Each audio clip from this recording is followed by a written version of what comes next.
قانونی دفعہ ہے 169 یعنی دفعہ 169. بہت کام کی چیز ہے. ایک لمحے کو رک کر اس نے میری آنکھوں میں دیکھا اور وضاحت کرتے ہوئے بولا میں اس دفعہ کے تحت رپورٹ بنا کر اپنے سینئرز کو بھیج دوں گا کہ میں نے منگل سنگھ، گنڈا سنگھ اور ممتاز کے شبے میں ناکے سے جن 3 افراد کو گرفتار کیا تھا، کڑی تفتیش کے نتیجے میں یہ اصل مجرم ثابت نہیں ہو سکے. میں نے تصدیق کر لی ہے کہ یہ منگل سنگھ، گنڈا سنگھ اور مغویہ ممتاز نہیں ہے، بلکہ یہ الترتیب میر بخش، مقصود احمد اور لیلا ہیں. ان تینوں کا تعلق معاشرے کے معزز طبقے سے ہے، لہٰذا میں انہیں باعزت جانے کی اجازت دے رہا ہوں. اپنی بات ختم کر کے وہ مسکرایا. اس کی مسکراہٹ کو شیطانی کہا جا سکتا تھا. میں نے متاثر ہوتے ہوئے مصنوعی حیرت کا اظہار کیا. واقعی جناب 169 تو بڑی حیرت انگیز دفعہ ہے. وہ اچانک سنجیدہ ہو گیا اور بالکل کاروباری لہجے میں بولا تم اپنے چچا کو فون کرو گے یا پھر کراچی میں رابطہ کرنا چاہو گے؟ وہ گھوم پھر کر اسی طرف آ گیا تھا جس رخ سے میں بچنا چاہتا تھا. میں نے بات بناتے ہوئے کہا میں اس سلسلے میں اپنے ساتھیوں سے مشورہ کرنا چاہتا ہوں. میں نے دانستہ اپنا رویہ کچھ اس طرح کا رکھا کہ وہ مجھ سے امید باندھنے پر مجبور ہو جائے. وہ مجھے مائل بے امادگی دیکھتے ہوئے بولا ٹھیک ہے، میں تمہیں مشورے کا موقع دیتا ہوں. Thank you sir. میں نے اسے مزید خوش کرنے کی خاطر کہا. وہ بولا انہیں اوپر بلاؤں یا تم نیچے جا کر ان سے ملنا چاہتے ہو؟ میں اپنے ساتھیوں کو گراؤنڈ سے اوپر لا کر اپنے لیے صورتحال کو قدرے مشکل اور پیچیدہ بنانے کے حق میں نہیں تھا. چنانچہ میں نے دو ٹوک انداز میں کہا میں وہیں جا کر ان سے ملنا چاہوں گا. جیسے تمہاری مرضی.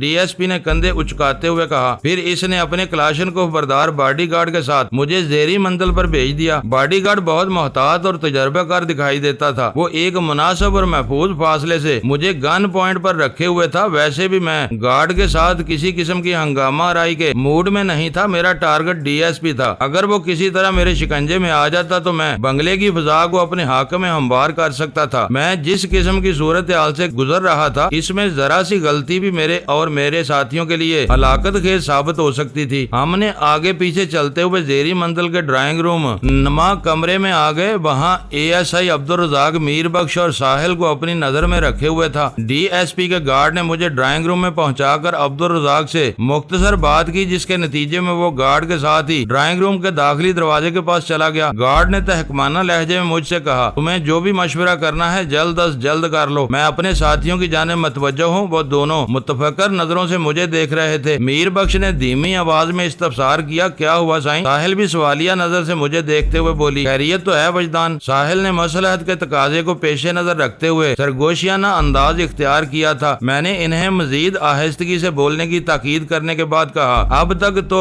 سب خیریت ہی ہے اور اس خیریت کو ہم سب نے مل کر مزید بخیریت بنانا ہے. میں ڈی ایس پی سے تھوڑی مہلت لے کر آپ لوگوں سے مشورہ کرنے کے بہانے یہاں آیا ہوں. حکم سائیں. میر بخش دروازے میں کھڑے مسلح افراد کی طرف کن اکھیوں سے دیکھتے ہوئے بولا. اس نے آواز اتنی دھیمی رکھی تھی کہ ہم تینوں کے سوا کوئی اور نہ سن سکے. اگر واقعی دیواروں کے کان ہوتے ہیں تو مجھے امید تھی کہ وہ بھی یہ ہماری گفتگو کو سن نہیں پا رہی ہوں گی. میں نے باری باری دونوں کی جانب دیکھتے ہوئے کہا ڈی ایس پی کسی بھی طرح جان چھوڑنے پر تیار نہیں. اس نے ہماری نجات کے لیے باشگاف الفاظ میں پورے 3 لاکھ روپے کا مطالبہ کیا ہے. اتنی رقم ہمارے پاس کہاں سے آئے گی؟ ساحل کی پیشانی پر تشویش کی لکیریں نمودار ہو گئیں. میں نے کہا ڈی ایس پی نے اس رقم کی آمد کا طریقہ اب بھی بتا دیا ہے. وہ کیا سائیں؟ میر بخش اضطراری لہجے میں پوچھ بیٹھا. وہ کہہ رہا ہے کہ میں میرپور خاص میں اپنے چچا ایوب خان کو فون کروں. میں نے کہا یا پھر کراچی اپنے گھر والوں کو فون کر کے اس رقم کا بندوبست کرنے کی تاکید کروں. جب تک کسی بھی وسیلے سے 3 لاکھ کی رقم اس بنگلے پر نہیں پہنچے گی ہم یہیں پر ہیں آہنی زیور اپنی کلائیوں پر سجائے گن پوائنٹ پر سانس لیتے رہیں گے. اپنی بات ختم کر کے میں نے ہاتھ کڑی زدہ دونوں کلائیوں کو اشارہ کرنے والے انداز میں ہلکا سا جھٹکا دیا. ساحل نے مایوسی سے کہا لگتا ہے یہ کہانی بھی فیل ہو گئی. ہاں سائیں. میر بخش تائیدی انداز میں بولا. میرپور خاص اور کراچی والی کہانی تو سراسر فرضی تھی. آپ ان 2 جگہوں میں سے کہیں بھی فون کر کے 1 پیسہ تک نہیں منگوا سکتے. اب کیا ہوگا وجدان؟ ساحل نے گمبھیر لہجے میں پوچھا. میں نے کہا میں تم دونوں کی طرح ابھی اتنا مایوس نہیں ہوا ہوں بلکہ میں نے کسی بھی قسم کی صورتحال میں مایوس ہونا نہیں سیکھا. تو کیا تم یہاں اپنی چی کی قوت آزماؤ گے؟ ساحل نے پوچھا. میر بخش نے چی کے ذکر پر الجھن زدہ نظر سے پہلے مجھے اور پھر ساحل کو دیکھا. اس کی الجھن بجا تھی. ہم نے اس کے سامنے کبھی چی کا تذکرہ نہیں کیا تھا اور از خود وہ اس پر اسرار قوت کے بارے میں بھلا کیا واقفیت رکھ سکتا تھا. میں نے ساحل کی بات کا جواب دیتے ہوئے کہا جب تک کوئی بھی صورتحال میرے کنٹرول سے باہر نہیں ہو جاتی میں کسی بھی پراسرار یا ماورائی قوت کا استعمال نہیں کروں گا۔ یہ بات میں تمہیں پہلے بھی بتا چکا ہوں۔ وہ مطمئن انداز میں بولی، اس کا مطلب تو یہ ہوا کہ موجودہ صورتحال تمہارے ہاتھ میں ہے، اگر ہاتھ میں نہیں تو ہاتھ سے زیادہ دور بھی نہیں۔ میں نے زو منی انداز میں اختیار کرتے ہوئے کہا، اگر میری کلائیوں میں ہاتھ کڑی لگی ہوئی ہے لیکن ابھی میری دراز دستی مفلوج نہیں ہوئی، بس میں کسی مناسب موقع کی تاک میں ہوں۔ ساحل نے پوچھا، اس موقع کے انتظار میں تم ڈی ایس پی کے 3 لاکھ روپے کے مطالبے کو کب تک ٹہلاتے رہو گے؟ میرے ذہن میں ایک آئیڈیا آیا ہے، میں نے کہا، اسی لیے میں مشورہ کا بہانہ کر کے آپ لوگوں کے پاس آیا ہوں۔ وہ آئیڈیا کیا ہے؟ ساحل نے پوچھا۔ میں نے بتایا، میں ڈی ایس پی سے جا کر کہتا ہوں کہ میں اپنے ساتھی کو بھیج کر رقم منگوا لیتا ہوں۔ ساتھی کو بھیج کر؟ ساحل نے عجیب سی نظر سے مجھے دیکھا اور پوچھا، کون سے ساتھی کو بھیج کر؟ تم اتنی بڑی رقم منگوانے کی بات کر رہے ہو اور کہاں سے؟ میں نے زیر لب مسکراتے ہوئے کہا، میں میر بخش کو میرپور خاص بھیجنے کی بات کروں گا اور ساتھ ہی ڈی ایس پی سے یہ فرمائش بھی کروں گا کہ وہ اس کی ہتھ کڑی کھول دے۔ آپ بھی بہت کمال کی باتیں کر رہے ہو سائیں۔ میر بخش نے الجھن زدہ نظر سے مجھے دیکھا۔ میں میرپور خاص جا کر کس سے رقم لاؤں گا؟ اتنی بڑی رقم مجھے کون دے گا، اور وہ بھی اس وقت رات کے 3 بجے؟ ناممکن سائیں، ناممکن۔ میں نے کہا، میری ڈکشنری میں ناممکن کا لفظ نہیں ہے میر بخش۔ وہ میرے لہجے پر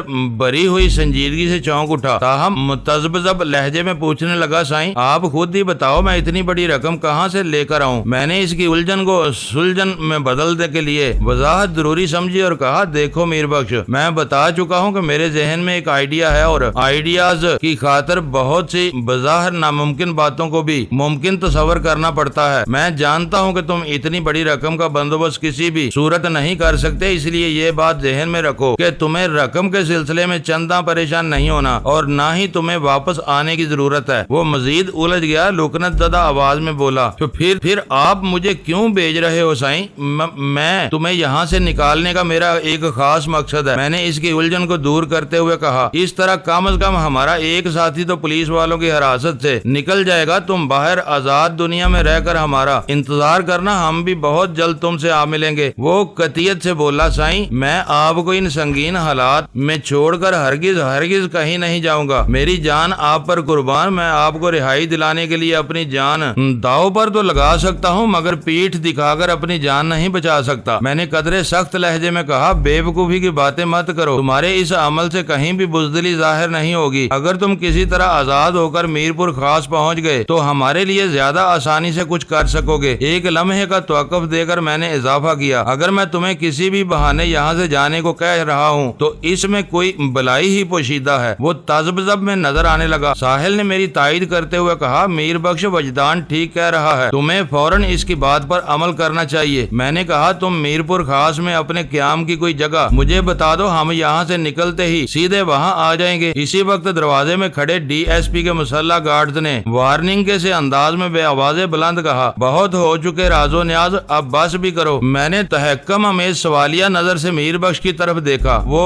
متامل لہجے میں بولا، میں نے آپ کے پوچھنے پر میرپور خاص کے ایک علاقے رتن آباد کا نام بتایا تھا، وہاں میرا ایک جاننے والا رہتا ہے، اس کا نام اعلی یار ہے، سبزی منڈی میں اس کی دکان ہے، آپ کسی سے بھی اس کے بارے میں پوچھ سکتے ہیں، اعلی یار خاصا مشہور بندہ ہے۔ میں اس کے پاس رک کر آپ کا انتظار کروں گا۔ لیکن کیا؟ میں نے کھڑے ہوتے ہوئے پوچھا۔ وہ بولا، ہم پولیس والوں کو بتا چکے ہیں کہ رتن آباد میں آپ کا چچا ایوب خان رہتا ہے، اس طرح میرے اور آپ کے لیے کوئی پریشانی پیدا نہ ہو جائے۔ یہ لوگ تو سیدھا میرپور خاص کا رخ کریں گے اور خاص طور پر رتن آباد میں ہمیں تلاش کرنے کی کوشش کریں گے۔ بعد میں جو پریشانی ہوگی اس کے بارے میں بعد ہی میں سوچا جائے گا، میں نے اٹل لہجے میں کہا۔ فی الحال تم وہی کرو جو میں کہہ رہا ہوں۔ جو حکم سائیں۔ وہ مخصوص انداز میں دونوں ہاتھ جوڑتے ہوئے بولا۔ میں ڈی ایس پی کے مسلح گارڈ کے ساتھ واپس بلائی منزل پر آ گیا۔ واپسی کے سفر میں بھی وہ گارڈ میری جانب سے بہت چاقو چوبند رہا اور مجھے ڈی ایس پی والے کمرے میں پہنچا کر بند دروازے کے باہر متعین ہو گیا۔ اس کی تعیناتی کے بارے میں مجھے یقین تھا، ورنہ وہ مجھے دکھائی نہیں دے رہا تھا۔ میں اندر آ گیا تو ڈی ایس پی نے مجھے صوفے پر بیٹھنے کا اشارہ کیا۔ وہ پہلے کی طرح اب بھی مجھ سے ایک خاص فاصلہ رکھے ہوئے تھا۔ میں اس کی بتائی ہوئی جگہ پر بیٹھ گیا تو اس نے سوال کیا، ہو گیا مشورہ؟ میں نے اسبات میں جواب دیا۔ اس نے پوچھا، پھر کیا طے کیا ہے تم نے؟ میں نے کہا، میں آپ کو مطلوبہ رقم دینے کو تیار ہوں مگر اس کے لیے میری ایک شرط ہے۔ وہ میرے سٹائل سے ناچ اٹھا، برہمی سے بولا، تم اس وقت ایک مجرم کی حیثیت سے میرے سامنے بیٹھے ہو اور میں ایک اعلیٰ پولیس افسر ہوں، تم میرے سامنے کوئی شرط رکھنے کی بات کر رہے ہو؟ جانتے ہو تم کیا کہہ رہے ہو؟ اسے میری بات بہت زور سے لگی تھی۔ میں اس موقع پر اسے خواہ مخواہ ناراض کر کے کام بگاڑنا نہیں چاہتا تھا، اس لیے فوراً خوش آمدانہ رنگ اختیار کرتے ہوئے کہا، سر آپ میری بات کو کسی اور انداز میں لے گئے ہیں، میری کیا مجال کہ میں آپ سے اپنی کوئی شرط منوا سکوں، پھر تم کیا کہنا چاہ رہے ہو؟ وہ بدستور سخت لہجے میں بولا۔ میں نے کہا، جناب میں تو یہ عرض کر رہا تھا کہ رقم کا بندوبست کرنے کے لیے آپ مجھے ایک سہولت دے دیں تو آپ کی مہربانی ہوگی۔ کس قسم کی سہولت؟ اس کے استفسار میں دلچسپی شامل تھی۔ میں نے نہایت ہی عاجزی سے کہا، جناب اگر آپ میرے ساتھی میر بخش کی ہتھ کڑی کھلوا دیں تو میں اسے میرپور خاص بھیج کر چچا سے 3 لاکھ روپے کی رقم منگوا لے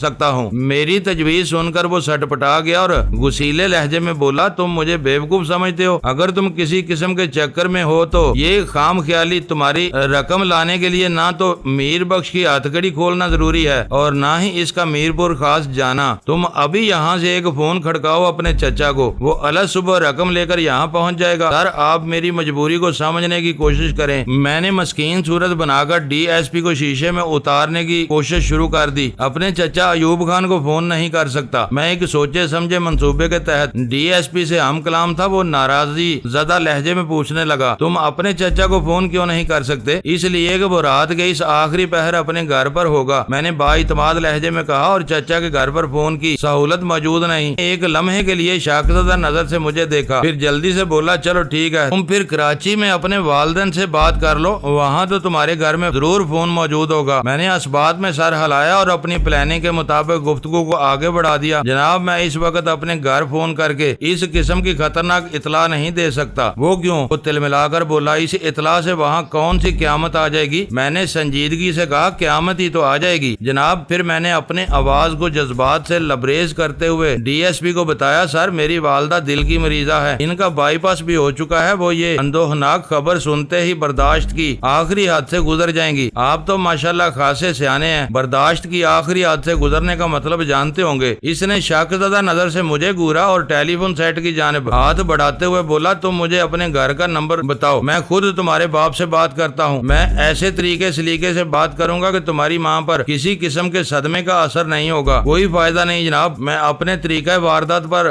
ڈٹا رہا۔ کئی سال پہلے میرے والد کا انتقال ہو گیا تھا، گھر میں صرف میری والدہ اور چھوٹا بھائی ہے، فون ہر صورت میں والدہ ہی اٹینڈ کریں گی۔ اگر بالفرض محال چھوٹے بھائی نے فون اٹھا بھی لیا تو وہ اپنے بچپنے میں والدہ صاحبہ کو اور بھی ڈرا دے گا۔ میں کسی قسم کا رسک نہیں لے سکتا۔ تو اس کا مطلب یہ ہوا کہ تم کسی بھی طرح میری بات نہیں مانو گے؟ وہ معاندانہ نظر سے مجھے دیکھتے ہوئے بولا، اسی طرح باتیں بناتے رہو گے؟ میں نے التجا آمیز لہجے میں کہا، آپ میری مجبوریوں کو سمجھنے کی کوشش کریں جناب۔ میر بخش کی ہتھ کڑی کھول کر اسے میرپور خاص جانے دیں، انشاءاللہ وہ کل رقم لے کر آ جائے گا۔ نہیں سائیں، یہ تو نہیں ہو سکتا۔ وہ نفی میں گردن جھٹک کر ٹٹولنے والی نظر سے مجھے دیکھتے ہوئے بولا، تم تینوں میں سے کوئی یہاں سے باہر نہیں جائے گا۔ اس بنگلے میں رہتے ہوئے تمہیں 3 لاکھ روپے کا انتظام کرنا ہوگا۔ میں نے عاجزانہ انداز میں کہا، سر میں اپنی مجبوری آپ کو بتا چکا ہوں۔ ڈی ایس پی نے ایک گہری سانس چھوڑتے ہوئے کہا، تم واقعی مجھے مجبور اور بے بس نظر آ رہے ہو، مگر فکر نہ کرو، میں تمہاری مجبوری رفع کرنے کا کوئی بندوبست کر سکتا ہوں۔ تم تینوں کو کہیں آنا جانا بھی نہیں پڑے گا اور بغیر کہیں فون کیے رقم کا مسئلہ بھی حل ہو جائے گا۔ اپنی بات ختم کر کے اس نے معنی خیز نظر سے مجھے دیکھا۔ میں اس کے بدلے ہوئے دوستانہ بلکہ ہمدردانہ رویے کو کوئی خاص مفہوم یا معنی پہنانے سے قاصر تھا۔ مجھے یوں محسوس ہوا جیسے وہ کوئی چال چلنے کی کوشش کر رہا ہو۔ اس کے لہجے سے مجھے کسی گہری سازش کی بو آ رہی تھی۔ میں نے الجھے ہوئے انداز میں پوچھا، جناب میں آپ کی بات سمجھ نہیں سکا۔ میں سمجھاتا ہوں، وہ میری آنکھوں میں جھانکتے ہوئے بولا، اس کمرے کو دیکھ رہے ہو؟ میں اکثر و بیشتر یہاں راتیں گزارتا ہوں، تم اسے میرا بیڈ روم بھی کہہ سکتے ہو۔ اس نے تھوڑا توقف کے بعد میرے چہرے کے تاثرات بھانپنے کی کوشش کی اور بات جاری رکھتے ہوئے بولا، اگر تم چاہو تو میں اس کمرے کے اس حصے کو تمہارے لیے بینک میں بدل سکتا ہوں۔ پھر اس نے ڈبل بیڈ کی جانب انگلی سے اشارہ کیا اور بات کو آگے بڑھاتے ہوئے بولا، تم ابھی اور اسی وقت اس بینک میں 3 لاکھ روپے مالیت کا ایک چیک جمع کروا دو، صبح تک تمہارا چیک کیش ہو جائے گا، پھر تم تینوں ہنسی خوشی یہاں سے روانہ ہو جانا۔ اس کی باتوں نے مجھے الجھا کر رکھ دیا۔ میں نے اس کی کمینگی اور ضلالت کو آخری سرے تک ناپنے کی خاطر چہرے پر ناسمجھی کے تاثرات سجاتے ہوئے کہا، جناب آپ کیا کہنا چاہتے ہیں؟ میرے پاس تو نہ کوئی چیک ہے اور نہ ہی کوئی چیک بک۔ میں آپ کی پیشکش پر بہت حیران بلکہ پریشان ہوں۔ تم اب اتنے ننھے بچے بھی نہیں ہو۔ وہ اپنے چہرے پر خباثت کی تہ چڑھاتے ہوئے بولا، تم تو ایک بلینک چیک اپنے ساتھ ساتھ لیے پھر رہے ہو۔ پھر اس نے اپنی ناک پر ایک انگلی رکھتے ہوئے مخصوص اشارہ کیا اور بےہودگی سے مسکرانے لگا۔ اس کی آنکھوں میں ہوس کی پرچھائیاں لہرا رہی تھی۔ میرے بدن کا سارا خون دماغ کو چڑھ گیا۔ ساحل کے بارے میں ڈی ایس پی کے مکروہ عزائم نے میرے تن بدن میں شرارے بھر دیے۔ میں نے ہر مصلحت کو بلائے طاق رکھ کر ایک چیتے کی مانند جست بھری اور ڈی ایس پی کو اپنے ساتھ لیتے ہوئے صوفے کی دوسری جانب پہنچ گیا۔ معزز ناظرین، لائک کریں، شیئر کریں اور کمنٹس باکس میں پاک آرمی زندہ باد، پاکستان پائندہ باد کا نعرہ ضرور درج کر کے اپنے ملک پر فخر کریں اور پاکستان کی بنیادیں مضبوط کرنے میں اپنا کردار ادا کریں۔ ویڈیو دیکھنے کا شکریہ۔ معزز ناظرین، اپنا خیال رکھیے گا اور ہمارے چینل کا بھی۔ ISI پاک آرمی زندہ باد، پاکستان پائندہ باد۔